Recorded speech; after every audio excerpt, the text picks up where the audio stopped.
देखिए lecture number 2 में हमने देखा पढ़ा दर्पण। दर्पण किसे कहते हैं, दर्पण कितने प्रकार के होते हैं, जिनमें हमने समतल दर्पण की परिभाषा पढ़ ली थी और विशेषता पढ़ ली थी। अब पढ़ेंगे हम गोलीय दर्पण।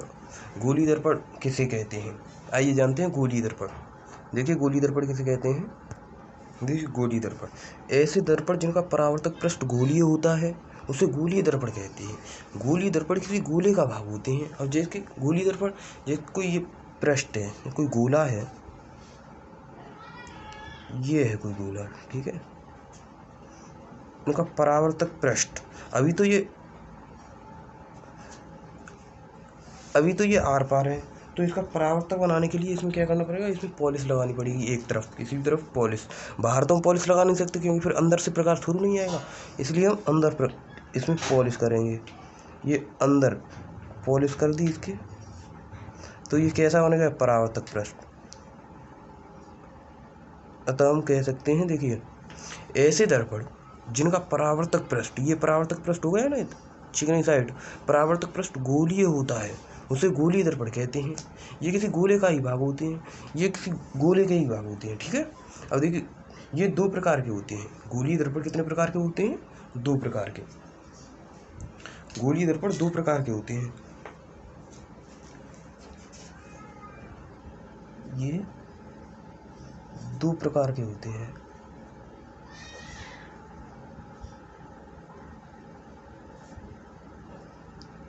कौन कौन से, नंबर 1 पर आता है अवतल दर्पण,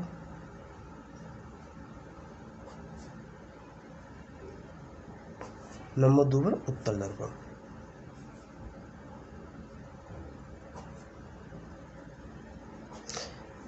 इसे अंग्रेजी में कहते हैं कनकेव मिरर,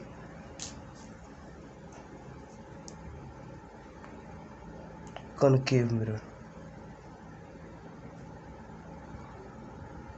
और इसे अंतिम में कन्वेक्स मिरर, कन्वेक्स मिरर। अंग्रेजी में मोस्ट इम्पोर्टेंट है, ये भी नाम याद कर लें। इस तरीके से भी घुमाने के लिए आ जाता है बोर्ड में कभी कभी, ठीक है। अब देखते हैं, हम पढ़ेंगे अवतल दर्पण। अवतल दर्पण किसे कहते हैं, उसके बाद पढ़ेंगे उत्तल दर्पण, जो ये मोस्ट इम्पोर्टेंट है।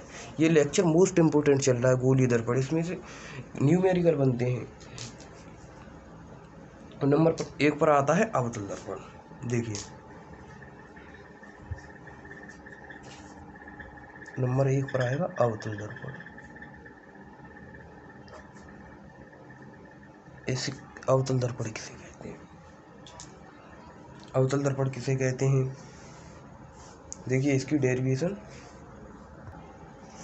देखिए इसकी डेरिवेशन हम चित्र से ही समझ सकते हैं। चित्र से बनाएंगे, सभी की डेरिवेशन है हम अपने आप चित्र से समझते जाएंगे, ठीक है। देखिए अवतल दर्पण का इस तरीके से चित्र होता है,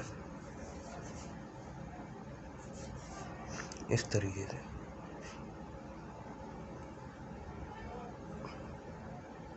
ठीक है।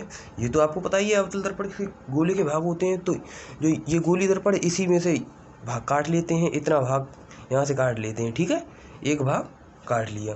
तो इसमें क्या होता है, अवतल दर्पण ऐसे गोली दर्पण जिनके उभरे हुए भाग पर, किस भाग पर, उभरे हुए भाग पर पॉलिश करके, ये उभरा हुआ भाग ही तो है, उभरे हुए भाग पर पॉलिश करके धसा हुआ भाग परावर्तक बना दिया जाता है, धसा हुआ भाग परावर्तक बना दिया जाता है, परावर्तक बना दिया जाता है, उसे ही अवतल दर्पण कहते हैं। हम चित्र से ही डेरिवेशन लिख सकते हैं। देखिए ऐसा गोलीय दर्पण जिसका उभरा हुआ भाग, जिसके उभरे हुए भाग पर पॉलिश करके धसे हुए भाग को परावर्तक बना दिया जाता है, इस घटना को अवतल दर्पण कहते हैं। आइए इसकी डेरिवेशन लिखते हैं, ठीक है। देखिए डेरिवेशन कैसे लिखेंगे, देखिए अवतल दर्पण किसे कहते हैं, किसी गोलीय दर्पण के उभरे हुए भाग पर, किसी गोलीय दर्पण के उभरे हुए भाग पर पॉलिश करके धसे हुए भाग को परावर्तक बना दिया जाता है, उसे अवतल दर्पण कहते हैं। ये हम चित्र से ही बना सकते हैं, ये डेरिवेशन चित्र से ही।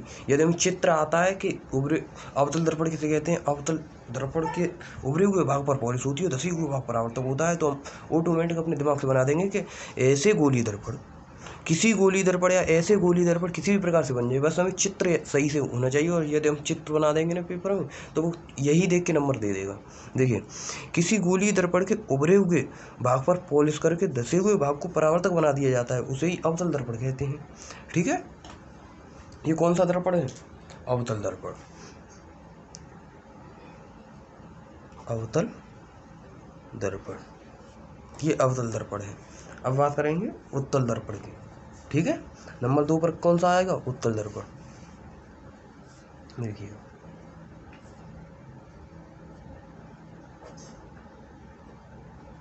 उत्तल दर्पण। और उत्तल दर्पण जस्ट इसका उल्टा होता है। उत्तल दर्पण जैसे इसमें कहेंगे, देखिए पहले चित्र देखिए इसका, ये है चित्र इसका। तो क्या कहेंगे?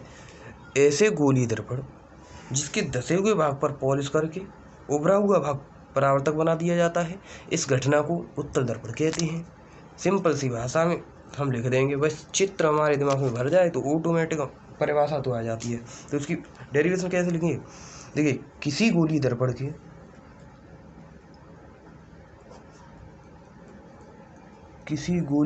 के धसे हुए भाग पर पॉलिश करके, धसा हुआ भाग यही तो है, धसा हुआ यानी अंदर की ओर, धसे हुए भाग पर पॉलिश करके, धसे हुए भाग पर पॉलिश करके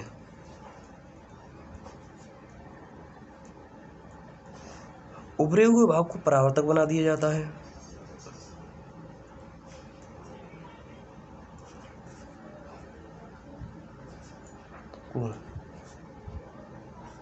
परावर्तक बना दिया जाता है।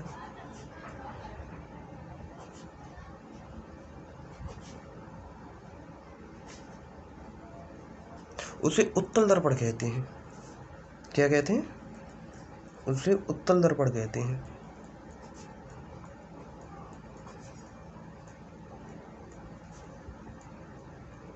ये देखिए, ये समझने के ऊपर है। यदि हमारे दिमाग में भरवाया कि उत्तल दर्पण का ये चित्र होता है, अवतल दर्पण ये चित्र होता है, ऑटोमेटिक ये बन जाएगी परिभाषा। डेरिवेशन तो आपके हाथों में है किस तरीके से बना दे।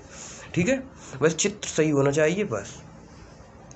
डेरिवेशन आप ऐसे भी लिख सकते हैं, ऐसे गोली दर्पण जिसकी अंदर की ओर पॉलिश करके बाहर की ओर परावर्तक बना दिया जाता है, उसे उत्तल दर्पण कहते हैं। ठीक है, और इसे ऐसे भी लिखते हैं, किसी गोली दर्पण के धसे हुए भाग पर पॉलिश करके उभरे हुए भाग को परावर्तक बना दिया जाता है, उसे उत्तल दर्पण कहते हैं। ठीक है, ये हुई अवतल दर्पण हमारा कंप्लीट हुआ, उत्तल दर्पण कंप्लीट हुआ। अब इनमें कुछ विषय होती हैं, कुछ इंपॉर्टेंट परिभाषाएं होती हैं, जैसे कि ये गोला है, जिसको ये गोला ही तो है, तो इसमें केंद्र भी होगा। ठीक है, ये दोनों इसी के तो भाग हैं, यहीं से आधा आधा करके इसे भेजा गया है। इसमें से आधा काट के इसी के तो भाग हैं ये। ठीक है, इसी के तो ये दोनों भाग हैं, ये और ये। तो इसमें केंद्र भी होता है, कई वो होती हैं इसमें परिभाषाएं, उन्हें जानेंगे। जैसे कि दर्पण का ध्रुव किसे कहते हैं, वक्रता केंद्र किसे कहते हैं, और मुख्य अक्ष, वक्रता त्रिज्या, फोकस बिंदु, फोकस दूरी, फिर उसके बाद आएगी हमारी फोकस दूरी तथा वक्रता त्रिज्या में संबंध। ठीक है, आइए देखते हैं कि इसकी